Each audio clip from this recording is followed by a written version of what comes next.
दिल्ली के अंदर लगातार पॉल्यूशन जो है वो लगातार बढ़ता हुआ नजर आ रहा है। बेशक दिल्ली सरकार के द्वारा तमाम कोशिशें की गई थी, पटाखों पर रोक लगाई गई थी, कंस्ट्रक्शन साइटों पर रोक लगाई गई थी, मगर वो रोक जो थी वो सिर्फ घोषणाओं में ही देखने को मिली, ना कि धरातल पर। धरातल की बात करें तो यहाँ तक लगातार कहीं ना कहीं दिवाली पर भी पटाखों का इस्तेमाल किया गया, जिसकी वजह से दिल्ली के अंदर पॉल्यूशन जो था वो लगभग कह सकते हैं कि बहुत ज़्यादा श्रेणी के अंदर गया, जिसकी वजह से आम जनता जो थी दिवाली के अगले दिन जो थी वो सांस नहीं ले पा रही थी, जिसकी वजह से उनको परेशानियां हो रही थी। मगर यहाँ पर बात करें लगातार कहीं ना कहीं कंस्ट्रक्शन साइटों पर, कंस्ट्रक्शन साइट जो है वो अभी भी धड़ल्ले से काम चलते हुए नजर आ रहे हैं।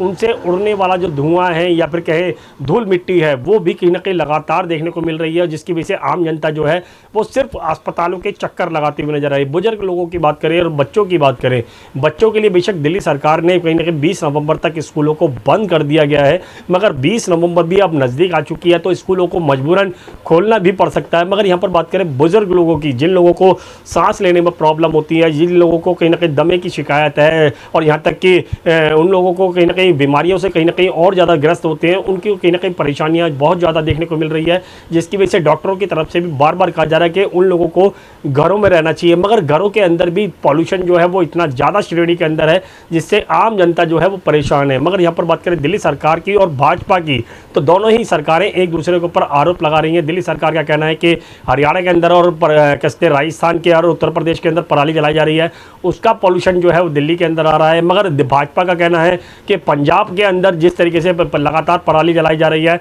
उसका पॉल्यूशन जो है वो दिल्ली के अंदर आ रहा है। मगर यहाँ पर दिल्ली की जनता के लिए दोनों ही सरकारों की, केंद्र सरकार और राज्य सरकारों की दोनों की जिम्मेवारी बनती है, मगर वो दोनों ही सिर्फ एक दूसरे के ऊपर आरोप करती ही नजर आ रही हैं, सिर्फ एक दूसरे के ऊपर छींटाकशी करती नजर आ रही है। दिल्ली की जनता के बारे में नहीं सोचा जा रहा है और इस दिल्ली की जनता के बारे में कहीं ना कहीं दोनों ही सरकार की जिम्मेवारी बनती है। मगर यहाँ पर सुबह के वक्त जो मॉर्निंग वॉक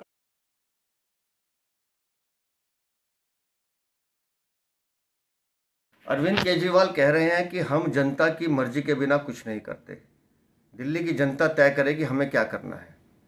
मैं अरविंद केजरीवाल से पूछना चाहता हूं कि शराब में करोड़ों रुपए का घोटाला करने की दिल्ली की जनता ने कहा था कि शराब की नीति बदलो, ये दिल्ली की जनता ने कहा था। या शीश महल जो राजमहल आपने बनाया है 52 करोड़ रुपए उसकी साज सज्जा पे खर्च किए हैं, उसके लिए दिल्ली की जनता ने कहा था। डीटीसी का घोटाला हो, पैनिक बस बटन घोटाला हो, राशन कार्ड का घोटाला हो, ये सब दिल्ली की जनता ने कहा था आपको करने के लिए। दिल्ली की जनता ने आपसे कहा कि डीटीसी बस कर्मियों की पेंशन मत दो। दिल्ली की जनता ने आपसे कहा कि समग्र शिक्षा अभियान में जो बहनें काम कर रही हैं उनको 1-1 साल से तनख्वाह मत दो। दिल्ली की जनता ने आपसे कहा कि पैरामेडिकल स्टाफ जो धक्के खा रहा है सड़कों पर उनकी तनख्वाह रोक दो। दिल्ली की जनता ने आपसे कहा कि 10,000 सिविल डिफेंस कर्मी आपने सड़कों पर लिटा दिए। दिल्ली की जनता ने कहा था आपसे। अरविंद केजरीवाल, आपके रग रग में भ्रष्टाचार है, खून है, आपको भ्रष्टाचार की लत लग चुकी है। हर समय आपको ये सोचता है कि पैसे कैसे कमाए जाए। दिल्ली की जनता क्या चाहती है मैं आपको बताता हूँ। दिल्ली की जनता चाहती है अपने राजमहल के दरवाजे खोलो, अपने अय्याशी का जो सामान आपने इकट्ठा किया वो दिल्ली की जनता को दिखाओ ताकि सच समझ में आए सामने दिल्ली की जनता के।